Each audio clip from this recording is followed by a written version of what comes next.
After weeks of not uploading and the not so interesting stages of painting up the Osaic Bone Reapers kind of scheme that I come up with, this is something a bit more fun. This is my first ever diorama.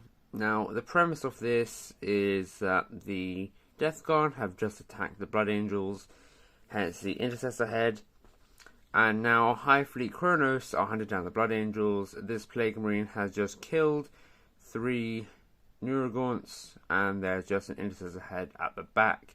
Now, if we remove this Plague Marine, you can see the base itself is nothing too elaborate. It's just got a bit of foam, 3 dead Neurogaunts with some limbs split apart and moved about.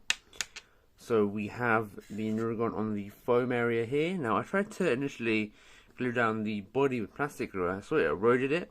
So I used a bit more plastic glue to erode the rest down so it looks a bit more natural, and we can have that as a bit of rock work underneath some grass and some moss. We then have the Intercessor head on top of some spare plastic bits had lying around. A Neurogon, which is body's fully flopped and it's dead. This one's obviously severed, and this one, its legs severed off, and it's also dead with its rear end and tail separated. Then with the Plague Marine, it's just a standard green plastic Plague Marine from 8th edition, cut down on some of the pieces, on the blade, around the armor, on the horns, just to make it look a bit more battle damaged. And on the back we also have a Neurogaunt claw, just to look like a bit of a trophy. And yeah, there's not much to it right now. Obviously this is my first diorama, so I thought I'd work in a small premise. This is an 80mm base, or 8cm base from Citadel, and I thought, first diorama, let's start small and let's work my way up. And I thought, with this nice small thing, what could I do? I have these spare Neurogaunts, spare Plague Marine, just a bunch of random parts, bit of foam I wanted to use. So this is the idea I came up with. Now, to start painting, we are going to base coat this Plague Marine with black, and then we're going to dry brush it with Death Guard green.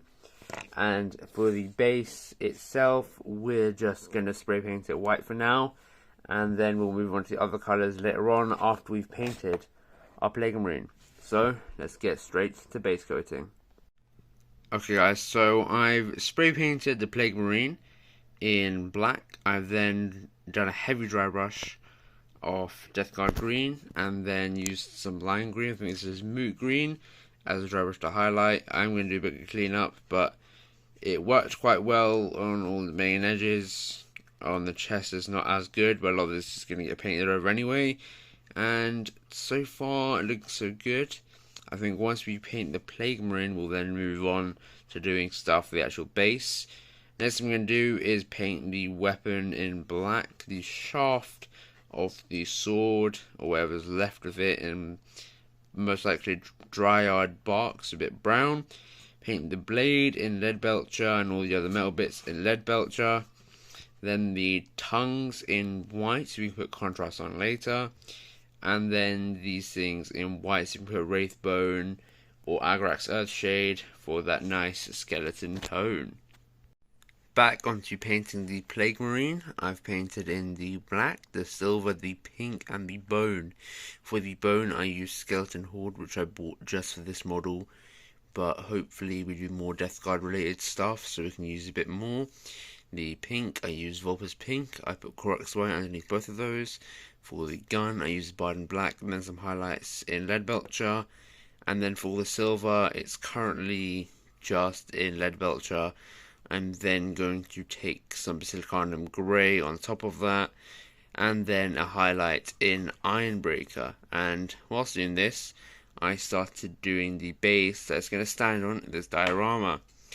So, ran out of white spray paint, so I had to use black instead. I then bought a new paint today. It is Scrag Brown. I then put some Agrax Earthshade over it. I then did a heavy dry brush of Scrag Brown on top, and then a light dry brush of Troll Slayer Orange to try and get all those bright colours. The Troll Slayer Orange just pops really good. I generally think that it was a good decision. I've done the back side of this as well, because this is a diorama and this is going on my little spinny thing later. You can see the back side a lot better than the front. going really well. The helmet, I'm going to be painting red for the Blood Angels. For the bodies, they're all going to be in the High Fleet Chronos colour scheme. So we're going to do them in white first, then Black Legion for the skin, and then probably something like Blood Angels red for the carapace. So let's continue with this diorama.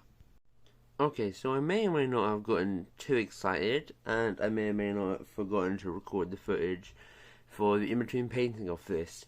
But I finished off the rock with some extra touch-ups. I painted up the High Fleet Chronos NIDs, painted the Blood Angels helmet nice and grimdark, if it wants to get in focus. Added a bunch of these Mordian grass tufts. Finished off the Plague Marine and added in some yellow to look like Nid blood, a bit of Nid blood around the area. The back, it's just quite basic, it's just a rock work, another tuft. See the helmet a little bit better now. I did put a little bit too much ball red on, so I had to deepen it down, try and make it look a lot more battle damaged, a lot more scarred. And before we call this finished, I actually went to my local Warhammer store, and the store manager advised that I use something like Morghast bone that I use for the sort of sand area. Try and just put it up on the models and make it look a little bit more weathered down, and so it's not just there, but it's actually in the environment. So I'm going to go try that, and then we'll put this on the little spinny thing, and we'll call it a day. The dust effect is very subtle, but it really ties everything in together, and you can really see the highlights on the model, especially the Plague Marine itself. Going around the base is nothing super special. The rock work came out a lot better than I thought. It did an extra highlight for Slate Orange, and it looks so much better. High Fleet Chronos, their bodies look great. The Marine head for the Blood Angel, it just looks so worn down and weathered, it looks amazing. Bit of extra dust could have happened, but I'm not going to touch this model anymore. Going around, again, could use a little bit more dusting, otherwise it's fine. And then back to the beautiful, beautiful Plague Marine, looking amazing. Hope you all enjoy this video, make sure to like and subscribe, and I'll see you next week for some more Warhammer amazingness. Peace.